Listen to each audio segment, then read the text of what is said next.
E os textos que nós estamos acompanhando neste tempo, foi nos instruindo até aqui, tem recordado a magnitude deste menino que vai se fazer presente no meio de nós, ou esse Deus que virá se apresentar a partir deste nascimento, a partir desta criança, cumprindo assim toda o que a profecia estava dizendo, cumprindo o que os profetas anunciaram. Portanto, um momento onde Deus, ou aquele menino que revela a condição de ungido, aquele menino que revelará a unção própria do Espírito com o qual movimentou toda a profecia, a história do povo de Deus, irá agora, segundo ele, trazer benevolências, beneplácitos, coisas maravilhosas para a humanidade. Uma transformação irá acontecer, porque ele é o príncipe da paz, porque ele é o conselheiro admirável, porque ele é o Senhor dos senhores, porque ele traz nos seus ombros a justiça, mas também a misericórdia, o amor, a presença própria e magnânima do próprio Deus no meio de nós. É claro que partir deste princípio e meditar sobre os textos bíblicos neste dia é tentar trazer para nós algo que nós já ouvimos diversas vezes. Muitas vezes, certamente, diante da palavra, nós já refletimos sobre o tempo de Jesus, sobre a sua ação transformadora, sobre o propósito de Deus com o qual ele veio se apresentar à humanidade. E neste simples momento, toda a vontade, ou melhor, comprometimento que ele teve com a vontade do Pai, fazendo da sua vida uma expressão própria e plena da vontade do Pai, permitindo inclusive ser pregado na cruz, trazendo uma característica de transformação e de uma certa forma desbancando ou levando a uma tomada de reflexão, refazer a reflexão própria daqueles que eram os líderes religiosos daquele momento, daqueles que estavam à frente da igreja, do templo, porque a justiça com a qual ele se apresenta é uma justiça que leva para a transformação, para o perdão, para um comprometimento com a paz, porque ele é este príncipe da paz. Dentro dessa perspectiva, cria uma certa contraposição na mentalidade, na forma própria daquele povo, que eles esperavam, na verdade, enquanto presença do Messias, enquanto daquele que era enviado. Dias atrás discutimos sobre isso, os textos nos recordavam que, em primeiro momento, Deus se apresenta como aquele que é um vingador, que veio para julgar, e realmente, que veio para colocar o machado na raiz e cortar aqueles que não estavam produzindo bom fruto. E de repente, diante do ministério próprio daquele que é enviado, do Messias, do Jesus, de menino Jesus, vem uma ação misericordiosa que acolhe os pequenos, os pobres, os simples, que vai ao encontro de uma revelação, ou melhor, procura para se revelar em primeiro momento os pastores, aqueles que são tidos naquele momento como a classe mais inferior, por conta da impureza do sangue, e ali constantemente envolvidos com os animais, dormiam e cuidavam e assim por diante. Isto era uma expressão contraposta à norma, à lei, e de repente é a estes que o anjo se apresenta, dizendo que o amor de Deus que está sendo apresentado naquele momento, que está chegando ao mundo, é algo transformador, é algo que nós ainda não conseguimos calcular e imaginar. Este é o texto que nós lemos, e por isso, e por esta ação de bondade de Deus e de amor com a qual ele se apresenta à humanidade, temos que glorificá-lo, bendizê-lo, temos que louvá-lo constantemente, apesar de muitas vezes não estar tão claro para nós, na nossa cabeça, o que significa na verdade esta manifestação de Deus no meio da humanidade. E sabe por que tem hora que não é tão claro para nós? Porque nós estamos há 2000 anos depois. Nós estamos há 2000 anos depois, amados, e viver em condição de compromisso com uma palavra que é anunciada, que é pregada de geração em geração, que é vivida por um grupo de pessoas, ou apresentada pela igreja, que muitas vezes também incorre nos seus pecados, nas suas faltas, e de repente até perde a credibilidade por conta da má administração do projeto de Deus. Tudo isso vai mitigando a nossa aceitação, melhor, a nossa forma primeira, ou mais amistosa de experienciar todo o mistério contido nesta revelação. Porque nós estamos vou dizer, meio que atordoados. Estamos como que muitas vezes anestesiados por conta do mundo, por conta das situações, e às vezes a confiança e a credibilidade, uma experiência do Cristo, eu tenho dito isso bastante, se torna mais na mente. Eu sei sobre Cristo, mas não experienciei a Cristo, mas não fiz um encontro pessoal com Ele. E por que digo isto? Já falei, já refleti tempos atrás, a igreja tem refletido isso, porque diante de uma quantidade de batizados, um número muito pequeno administra a sua vida de fé, participando frequentemente das santas missas, buscando fazer parte deste povo de forma fervorosa, de forma amistosa. E claro que poderia falar para vocês de todo o projeto de Deus que se faz agora na pessoa desse menino, o Cristo, a cristologia, a cristocentridade. Tudo agora se resolve, se renova, porque Ele traz, e aí a primeira leitura recorda que está sendo queimado as roupas, as fardas, está sendo refeito as armas, porque o tempo que Ele vem anunciar é um tempo diferente, é um tempo onde a violência se faz desnecessária, o tempo onde a ira, a discórdia, a inimizade precisa ser vencida pela amizade, a violência pelo amor, onde a punição pela misericórdia. E dentro desta expressão, a primeira leitura recorda que são tempos de transformações, aonde a capacidade de nós nos envolvermos com essa transformação, ela precisa ser adequada a este odre novo. Ela precisa ser adequada a esta roupa nova. Porque viver uma condição de Cristo não dá para continuar vivendo aquilo que nós acreditamos somente. Isso diz a segunda leitura. A expressão própria da nossa vida, ela tem que estar totalmente conduzente, ou direcionada, ou melhor, em favor, no melhor, totalmente identificada como a expressão de Cristo.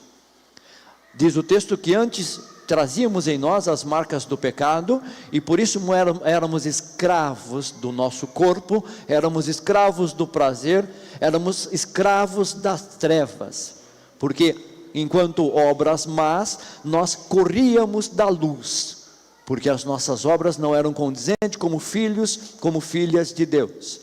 A partir da iluminação, a partir do encontro com Jesus, as nossas obras são agora apresentadas. E claro que para podermos estar dentro deste povo, para fazer-se condizente aquilo que é a nova proposta, filhos, portanto, recobrar a condição de filhos neste filho, a nossa ação, a nossa vida precisa ser também mudada, precisa ser transformada. E por isso os textos que nós ouvimos nos últimos momentos, por João Batista, pelos profetas, era a conversão, ao chamado, preparar a vida, também neste advento, preparar o nosso coração, a nossa mente, a nossa vida, através de uma conversão, através de uma confissão, através de uma mudança de conduta, preparando, portanto, assim, um local para que o Senhor possa também nascer, viver, morar. O texto bíblico recorda que naquele momento não tinha lugar para eles, e por isso nasceu num estábulo, nasceu ali numa manjedoura, que já sabemos o que é uma manjedoura, é um coxo de dar a comida para os animais, recostado neste lugar, porque era o único que havia naquele momento para eles. Podemos dizer assim, uma exclusão consciente. O texto não diz que é uma exclusão consciente, mas uma falta de compreensão da magnitude, da excelência daquele menino, uma falta de compreensão do significado pleno do nascimento de Deus no meio de nós, Porque se soubéssemos, ou melhor, se aquele povo soubesse que aquele menino traria em si as graças de Deus, portanto, chamado ao messianismo, garanto que local ia ter aos montes. Fato que, com um pequeno favorzinho sempre, né? Que não abrimos espaço assim também de graça para seja quem for, principalmente se for poderoso, for o Messias, né? Se vem dotado de tudo aquilo que foi apresentado pelos profetas, certamente todos queriam acolher, mas sempre com um pensamento de tirar proveito da situação. E digo isso já pautado no Evangelho. O que acontece depois da administração da missão de Jesus, quando 2 discípulos dele pedem para ele um favorzinho? Estamos aí caminhando com o Senhor, evangelizando. O Senhor concede para nós o que mesmo? Um lugar? Não ouvi direito, um lugar? Um lugar à direita e à esquerda. Então, na verdade, faz parte. Às vezes, quando entendemos o propósito daquele que estamos ali esperando, nós fazemos isso. Brinco, né? Brinco até de vez em quando. Às vezes a gente vai almoçar numa casa que é para ser um momento de lazer, se torna um momento de confissão, né? De lavar roupa suja. Ah, o senhor não conhece? Tem que dar uns conselhos para o meu filho. Então, aproveita ali aquele momento para poder lavar a roupa suja. Então, é um almoço meio que com um trabalhozinho ali, né? Por trás da situação. Da mesma forma, certamente, o Senhor, se soubesse quem era aquele menino, aquele casal, quem estava no ventre de Maria, certamente portas iriam se abrir, porém, com algum favorzinho extra, né? O coração puro, para acolher bem, ele vai sendo administrado, vai sendo feito, a partir de pequenas gotas da presença do Senhor.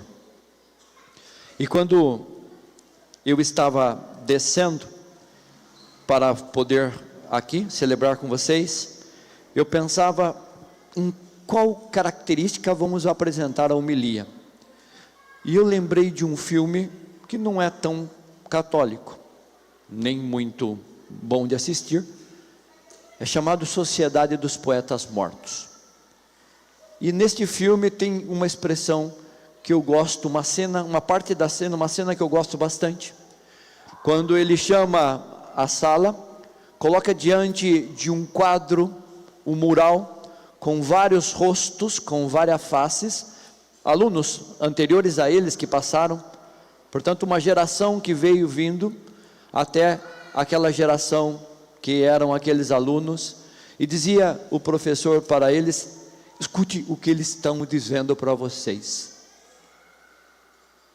É claro, não tinha nada, nenhuma voz. E ele insistia: escute o que eles estão dizendo para vocês. E os alunos se aproximam um pouco mais, né, a pedido do professor, e ele sussurra naquele momento: carpe diem, aproveite o dia. Eu quero utilizar desta mesma expressão, não para a forma com que é apresentado, mas sim para esta noite. Carpe noite, né? Carpe, aproveite esta noite. Aproveite esta noite, mas para aproveitar esta noite, você vai ter que se aproximar deste mistério, totalmente atencioso, com os ouvidos abertos, com o coração disposto a fazer uma experiência desse Deus que se manifesta no meio de nós e se apresenta. Para isso, sossegue a sua mente, o seu coração, silencie-se diante deste momento. Eu imagino que não vai ser tão fácil, porque a sua família vai estar eufórica, alguns por alegria mesmo do Natal, outros porque já vão no cachaçado, né? Já vão estar para lá de Bagdá. As ruas vão estar poluindo, totalmente tomadas de fogos, por um monte de pessoas que nem sabem por que estão soltando fogos. Fora, é claro, os nossos jovens que contribuem com as motos barulhentas, né? O ratatatatá, que também vão estar aí à solta.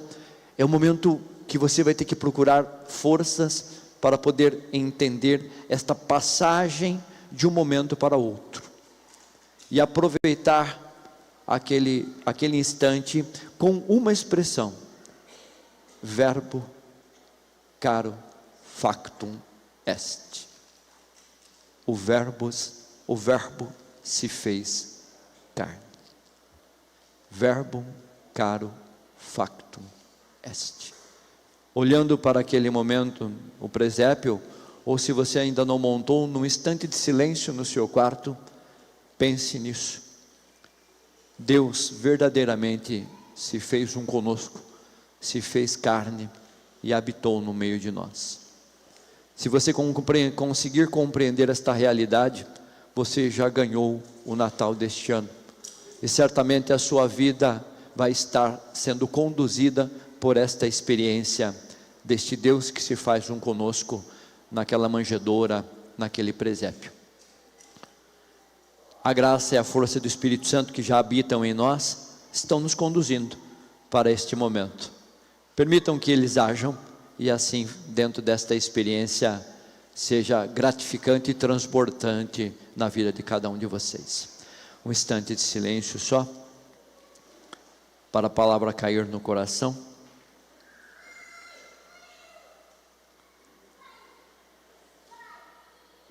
E recordando que esta pequenez, este humilde menino, nos chama a viver intensamente aquilo que ele viveu, aguardando aqueles que o acompanhem, que também vivam fazendo o bem.